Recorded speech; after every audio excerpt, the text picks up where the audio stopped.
Stop throwing money down the drain. Every time you let the rainwater flow away or ignore gray water, you are missing a huge opportunity.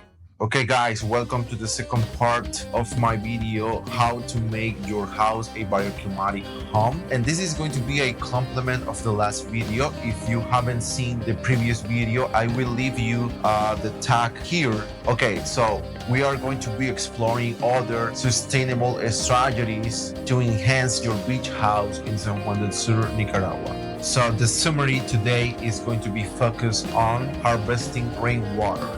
We are going to see how to design a efficient rainwater harvesting system for a efficient beach house.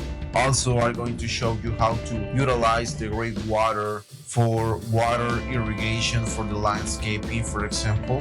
Number 3, bioclimatic facades. I'm going to show you how to use a second skin to protect the main skin of your house. Number 4, green roof and walls. And this is very useful here, especially in this area of San Juan del Sur that we have a lot of flora. And finally, I'm going to be talking one of my favorites bioclimatic strategies, which is solar control. Obviously, we cannot control the sun, but we can control how the sun impacts in our homes. So let's dive in. Okay, harvesting rainwater.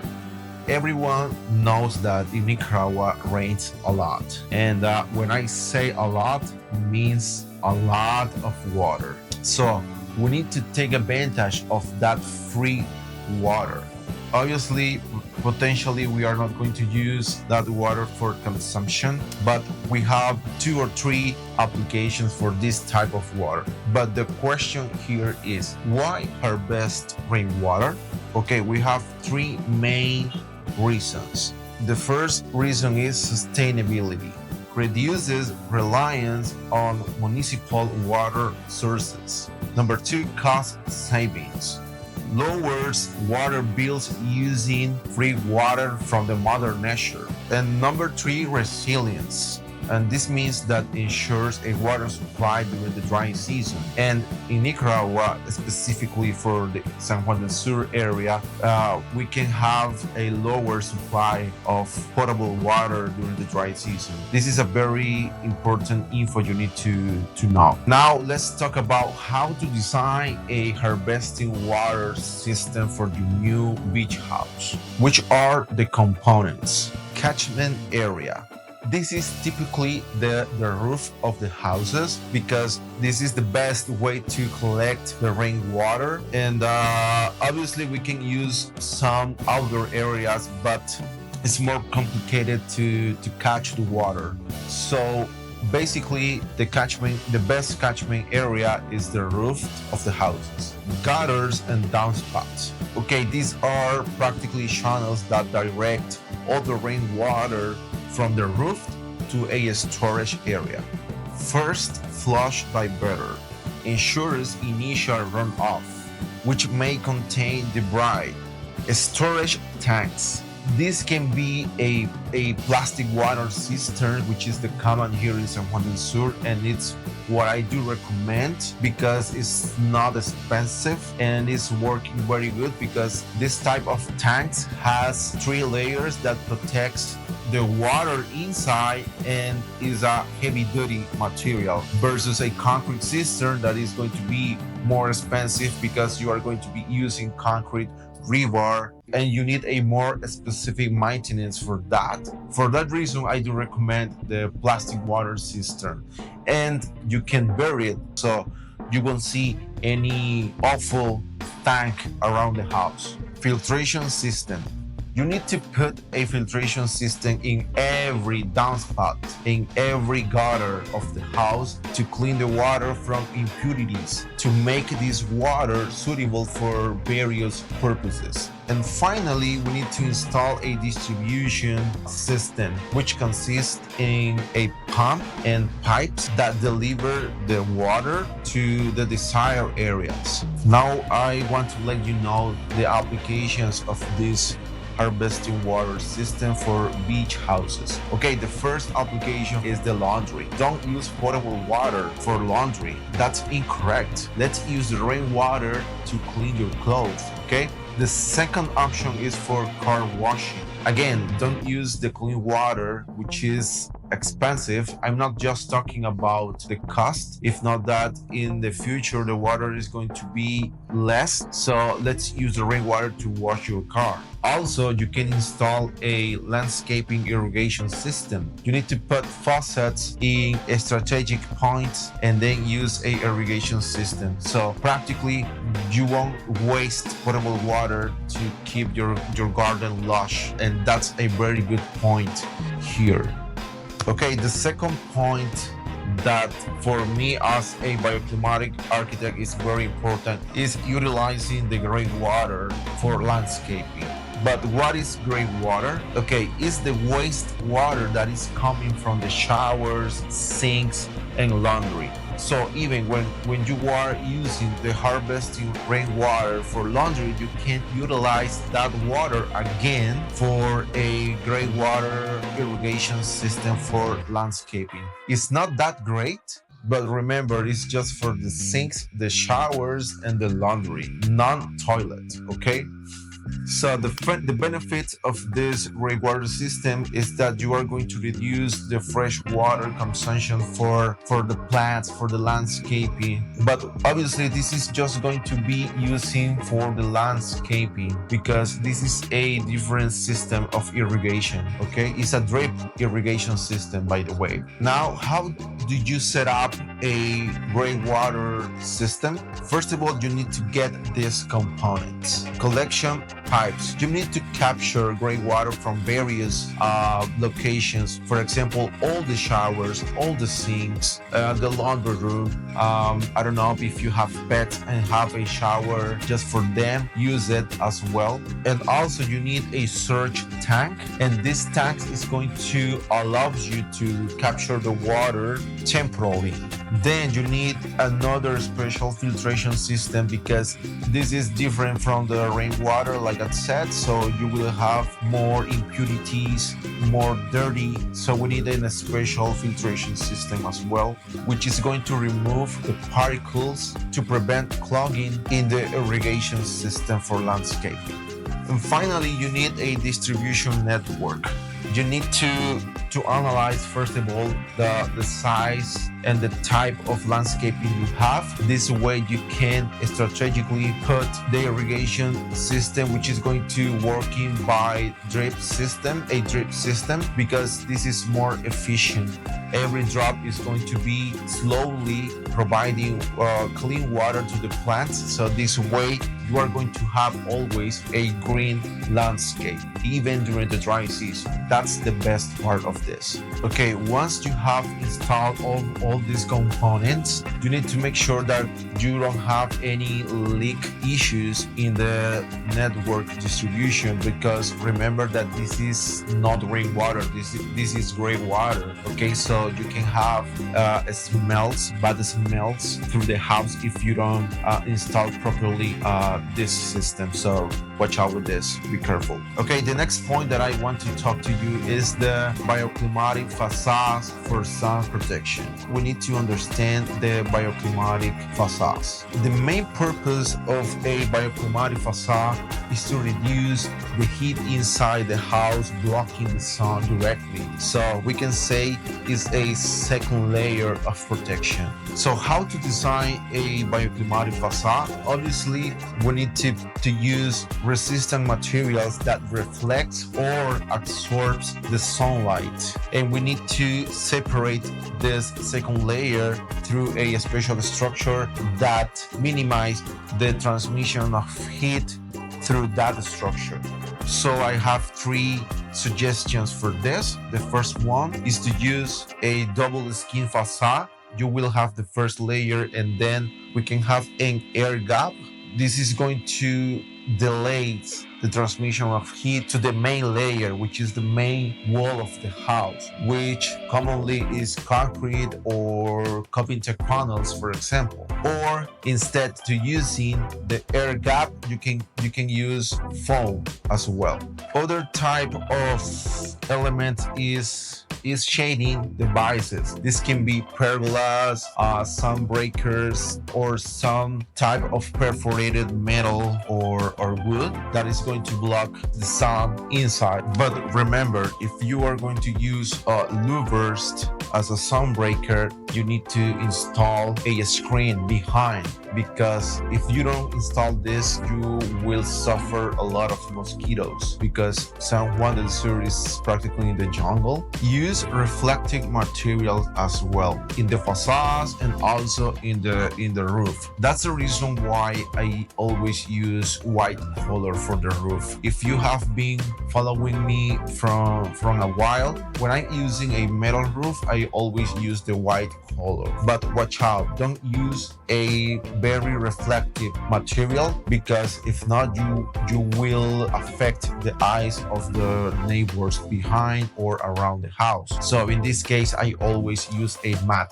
color. The other color or material that you can use is a darker color, because a darker color absorbs the heat as well. But you need to know how to use it, because sometimes can be annoying. This is something that you need to analyze in your first site visits to the lot. If you are going to use reflective materials or black materials that absorbs the sunlight. Disclaimer: remember that a second layer or a second facade is not going to be cheaper. You are adding practically a second facade, but in the long term, this is worth it. Believe me, you will feel a cooler space inside the house. You need to keep in mind that this type of facades need maintenance practically every 6 months as minimum. Here is another point that for me is very useful and at the same time comfortable, and is the using of green walls and green roofs with tropical vegetation, for sure. Which are the benefits of a greenery wall or a greenery roof? The first one is obvious: thermal regulation. Plant absorbs the sunlight perfectly because they have sap inside, as we have blood in our veins. So this is going to delay the transmission of heat inside the house again. And it's going to be cooling the house naturally, which is the best. Aesthetic appeal. Remember that San Juan del Sur is practically in the jungle. There is nothing better that your house is integrated in the mountain, in the jungle, in the landscape of the beach. This is going to enhance the visual appeal of your home. Biodiversity. Support local flora and fauna. And this is something that I want to suggest. Go to Catarina. Catarina is the best place to get this type of tropical vegetation, tropical plants. So how to implement a green wall or a green roof for your new beach home? Take notes. Step number 1. If you are building your house from scratch, you need to make sure that your architect take into account that you are going to have a green roof. So this means that you need extra support because you are going to add more material. You are going to add soil, a special soil, which is the black soil that is perfect for the plants. And also you will add plastic and another type of filters, because the best practice for a green roof is to build a concrete slab. So you need to make sure that you are not going to have leaking issues coming from this type of green roof, additional to the rainwater, obviously. Maybe you are going to need to make the slab a little bit thicker. The second step is waterproofing. You need to make sure that, like I mentioned before, you are not going to have leaking issues from the rainwater or the irrigation system of this green roof. Because if the metal of the slab is reached by a drop of water, this is going to be like cancer. It's going to be harming practically the whole structure. The other step is that you need to make sure that you have a root barrier, and for that you need to make sure that the plants that you are going to install there don't have deeper roots. In other case, the roots are going to harm again the structure of the slab. Watch out with this. Now that you already have ready the roof, the slab, is the time to select the soil and the plants. So I do recommend to choose native tropical species. Like I mentioned before, the best place for me is Catarina. Catarina is an amazing place. Practically the whole community works on that. That's the main activity that these people do. So you need to go and take a look there. This is my favorite wife place.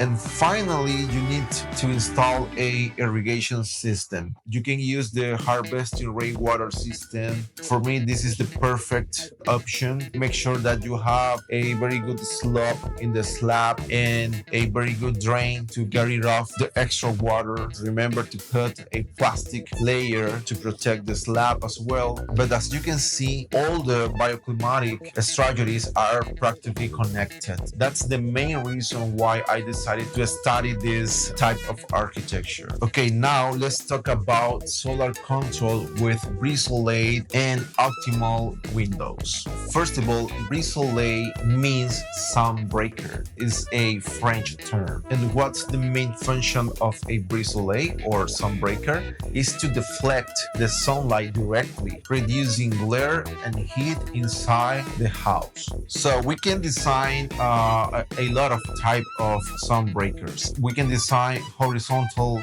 sun breakers, vertical brise soleils, and it's going to be depending of the position and rotation of the house, because sometimes you need to use a horizontal sun breaker, for example in the south orientation, and vertical sun breakers in the east orientation. This is something that I cannot tell you in a single video. Practically I need to create a video dedicated just for the sun breakers. And what I like about the sun breakers is that you can protect your home from the direct sunlight, but at the same time you can create a cross ventilation between them. That's amazing for me as an architect. That has been saving me a tons of times. And the other positive point is that you can design fixed sun breakers, or this can be adjustable. Okay, you can use the technology with a special software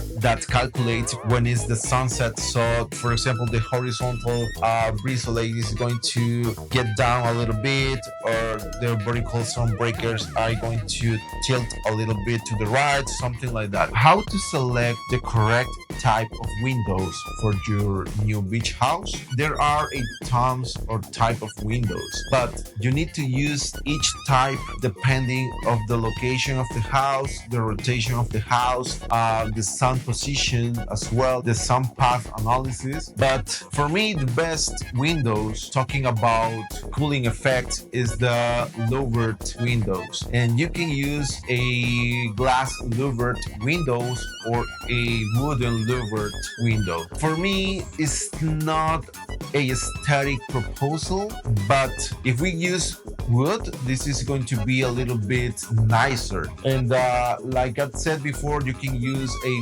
fixed louvered windows, but if we go for this option, remember to install a screen behind this to avoid mosquitoes. You have other type of windows like the projectable windows that I was talking about in the previous video. This is the best option for a clerestories windows. You have a bay window where you can put a reading nook, for example. Also the sliding windows, which are the most common here in San Juan del Sur. but remember that you are going to be using just the 50% of the area for the airflow. So keep in mind that I'm going to be leaving here a diagram with the percentage of airflow that every window allows you to have inside the home. And regarding the position of the windows, and in the previous video I was talking about cross ventilation, that you have to put sliding windows, for example, in the east orientation and in other windows in the opposite. This way you will have a proper cross ventilation. But there is another method to have a very good ventilation, and is using a negative airflow, and this is called venturi or a stacked effect. A little window or a smaller windows in the east orientation to create a negative effect, which is going to provide more pressure in the air, and then an outlet window where you will have a positive pressure. So you are going to have a constant pressure in the airflow. So this has been working perfectly. But again, for me, and this is my particular opinion, I prefer the cross ventilation. Okay guys, by integrating the strategies of these two videos, you will have a smarter beach house that harmonizes with the environment. So let's take care of the mother nature. Let's use passive method to cool and illuminate the houses, and you will be more happy. I guarantee that. And if you found helpful this video, please thumbs up, share this content with other people that maybe need to know this information. Subscribe to my channel because I'm constantly uploading content like this, and hit the bell guys, because this way you are going to be aware of new content every week. Thank you very much for watching my videos. You have been a very good audience. I really enjoy talking with you in the comment sections below, and I will see you in the next video. Bye bye.